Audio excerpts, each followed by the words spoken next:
This is day 14.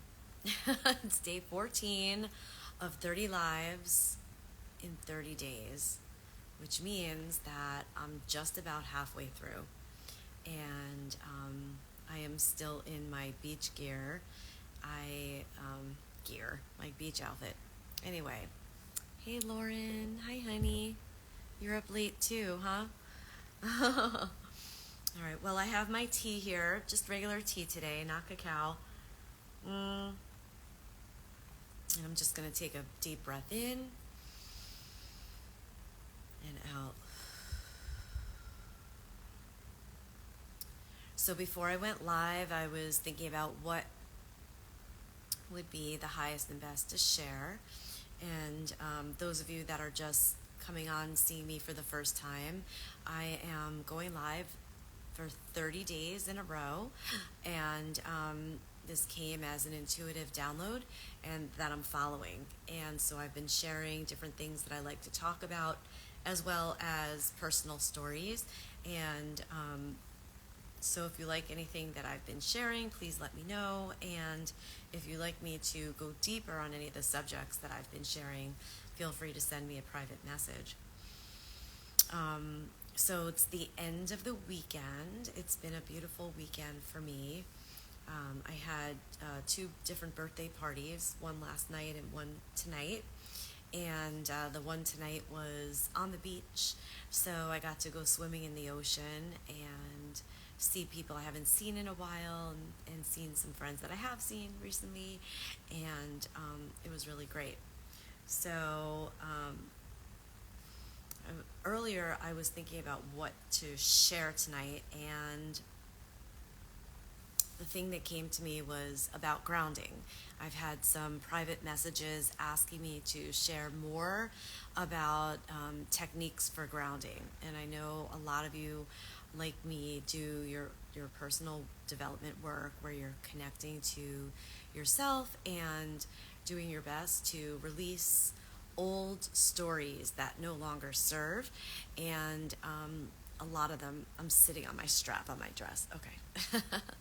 And so a lot of these old stories sometimes come up for us for deeper levels of healing. We just had the summer solstice portal, which was pretty powerful, along with the full moon. So paired together, if you've seen my other lives, it was having us go back and look at the things up until this part of the year, right? So it's from January till now, what has been going well, what has felt really good that you'd like to continue, and what would you like to stop. So with that, sometimes emotions come up around that. And so with that, with some questions about grounding, I figured I'd share some things. Today, when I was at the birthday party tonight at the ocean, for me, one of the greatest grounding tools that I can have and share with you is nature. And those of you that come to my class on Wednesday nights, I invite all my students to do that every week. Take off your shoes, take off your socks, put your feet on the earth.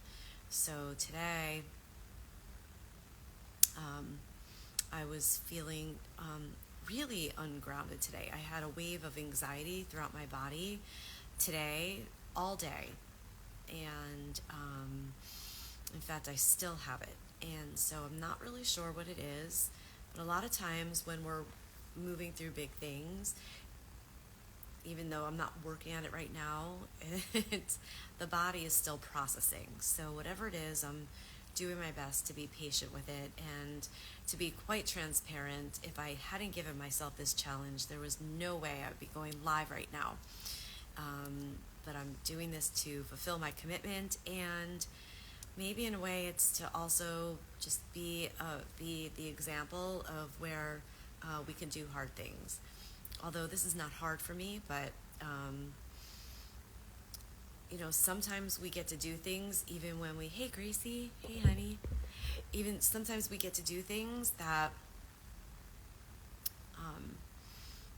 that we don't feel like, but we always feel better when we do them, right? Like going to the gym or going outside, those kinds of things.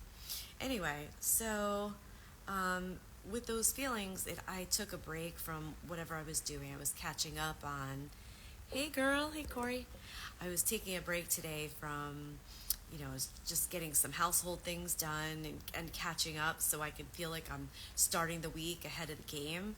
And, but I was feeling this real electrical type of energy today. So one of the grounding tools that I use, as I started to say before, is nature. And so bare feet in the grass, in the dirt. Of course, in Florida, be careful where you step in the grass. Take a look before you do. And in general, and if when you put your feet on the grass, it actually will ground you.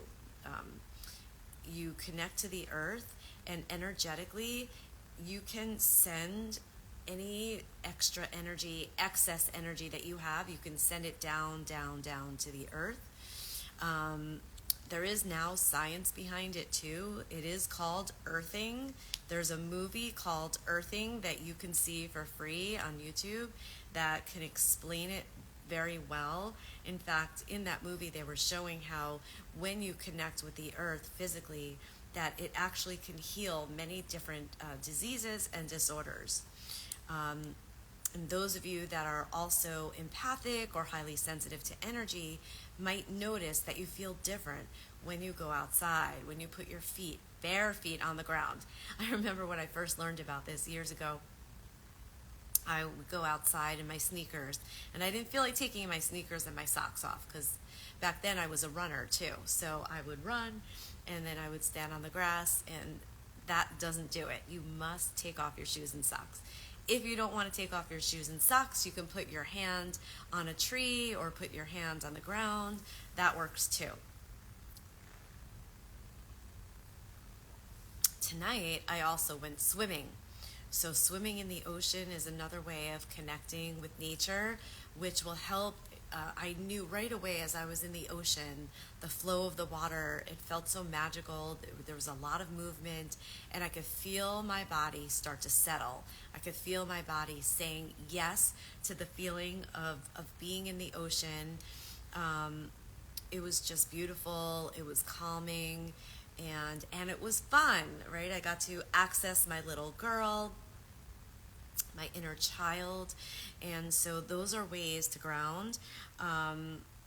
And other ways I like to ground are through breath, movement, and sound. So I'll give a little example of each, and maybe I'll do this again on a different day too. But let's start with sound. So I used to not do that really. This is why my program is about using your voice, because that was something that came to me later in life. For me, and if you've seen my other videos, you've seen that why I help people use their authentic voice, because I wasn't able to, or I chose not to and then wasn't able to growing up. So as I've gotten older, using my voice has been this evolution. It's been this journey. It's been a privilege. And what's very interesting is now when I started using my voice more, I used to get really uncomfortable with the sound of my voice, and now I listen to my own meditations that the sound of my voice is actually very calming and peaceful to me. So anyway, with that being said, you can use your voice to move excess energy. So if you're feeling ungrounded, if you're feeling anxious, one technique that you can practice is what they teach in somatic experiencing, and it's the sound VU, which to me personally feels very similar when we om in yoga. So I sometimes om too. But the idea is to have this low baritone and long breath and letting it come from your diaphragm, like the lowest part of your tummy. So I'll show you an example of VU. And the reason why it's grounding is it activates your vagus nerve, which is the largest nerve in your body, and it helps to calm you. It helps to balance your nervous system where you can actually feel grounded and clear again. So the sound is VOO, VOO, and it sounds like this. You take a deep breath in, VOO, and I won't do it really long, but you can do it for a long time, which when I'm not on a live, I do it for a long time. If you want me to come back and do it for a long time because you want to do it with me, feel free to, you could actually post in the comments. I'm happy to do it longer. But VOO is a great way to instantly access balance to your nervous system and also to help you get comfortable with the sound of your own voice. As I mentioned before, movement is another way to ground yourself, and I like doing feet on the earth. This afternoon when I did feet on the earth, I put my feet wider than hip width apart, and I started off by moving my hips because I know that in my second chakra, which is where your hips are, is where your emotions are stored. So knowing that I felt this low level anxiety, I knew that there was some emotion stuck in my body. And we don't always have to know the story of why it's there. We get to just acknowledge it and move it. So you can actually do movement and voice at the same time. But when I was outside, and if you're looking to just do it separately, I had my feet wide, my knees bent a little bit, and I was just moving my hips left and right, and then in a circle. And then I went in a little bit of a figure 8. And I had my feet on the earth, my bare feet on the earth, and then I VOO'd. So I was, in my mind, I was setting all of this excess energy down, down, down into the earth. I would love to hear if any of you try this and if you feel a difference in the moment. Another great way to ground yourself is what's called orienting. So orienting means that you sit tall or you stand tall. You take a deep breath in and let it out. And then slowly look around the room. So you're letting your eyes, you can move your head and just take a look at something and notice the color, notice the shape, notice the texture, and look around the room at everything, and then come back. So today, when I did that, I had my legs wider than my hips, I moved my hips, I used the sound, and then I looked around really slowly, and I just looked at the beautiful trees and the sun, and in my mind, I'm saying blue sky and the green trees. When you name it in your mind, it helps to ground you too. So with that, I was able to feel more grounded. So it's a beautiful way. So these are just some quick tips for you and for the people that had messaged me about that.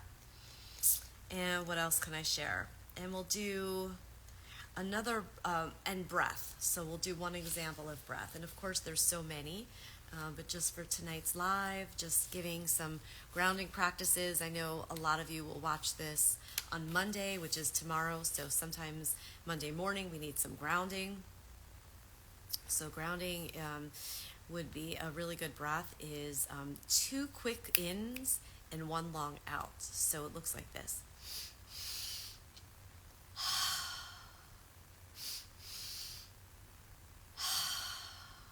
So feel free to try it with me.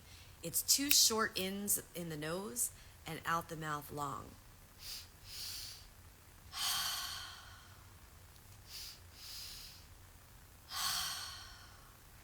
And you could even think of it as moving the energy. And with the exhale, you're letting it go. And then you could close your eyes after and pause. So these are just a few techniques that I'm just sharing with you really quickly for a short live, late on a Sunday night. And we just had a lot of we had the full moon. We're still feeling the effects of the full moon. We had the summer solstice. So those of you that are feeling sensitive to energy, you might be feeling it too. So some of these techniques might work for you. So just really quick, what we did was we did VU, looking at my paper to remind myself. We did VU, and I didn't get up and demonstrate, but I described standing with your feet wider than your hips, moving your hips left and right in a figure eight, and then orienting, right, looking around the space that you're in, and in your mind naming what you see, naming the shapes and colors, and then the breath. 2 in, short ins, nose in the nose, and 1 long out the mouth. And I would love to hear from you either in a comment or in the DMs to see if any of this resonated with you, what worked for you, if you had a challenge with it, and if you would like to hear more practices like this. So these are just really helpful things that I feel support me and have supported other people in my world, and as far as my clients and my students. And it's really nice to know that we can do some of these practices, and if we're feeling a certain low level of anxiety, that we can bring it even lower. And just know that if it doesn't go away 100%, that's okay. It just might be the season that you're at that day. I utilize some of these tools, and they are so helpful. Oh, good, Gracie. What is your favorite one? Like, what's the one? Do you have one that stands out for you that really works for you? I know for me lately, my favorite one is well, I don't know. I like to combine. So I really like to use my voice, and I like to look around the room, which is really great, and absolutely the breath. Absolutely the breath. So, yeah, I'd love to hear which ones you use, if you've used them before, and what's working for you. And I think that's all I'm going to share tonight. I'm thinking, yeah, I just saw a lot of people tonight. I did a lot of peopling. It was really nice, and I got to take care of the puppy. She's doing so well. Just a little update. She's doing amazing. She's, I've been doing Reiki on her every day, and so I noticed the day that I didn't do Reiki on her, she had like a little setback, but now it seems to be working for her cumulatively. So when you do Reiki on an animal, you do a very little bit, like 5 minutes or less, but she's become a lot more playful, a lot more kissy. She gave me a hug this morning when we were waking up. She like lays like on my face and hugs me. It's really cute. And so I'm so grateful for energy work, for myself, for the humans that I work on, and for the animals. It really can shift things. So yeah. All right, so that's what I have to share today. So little short tips on grounding. Let's see. Wait, we have a comment here. I like utilizing breath too. I use placing my feet firmly on the ground. Yes. I used to struggle a lot with symptoms of depersonalization, and the noticing what's in the room helped. I also love to take baths. Oh yeah, beautiful. Gracie, you are on the right track, and it sounds like you're using your tools in a really helpful way. Beautiful. Yeah, I love to use baths too. I usually, when I'm at my house, I do them every night. So, all right, ladies, have a beautiful night. Thank you for being here. Thank you for sharing your hearts and your comments. And I'm going to go get ready for bed. Sending lots of love. See you tomorrow for day 15.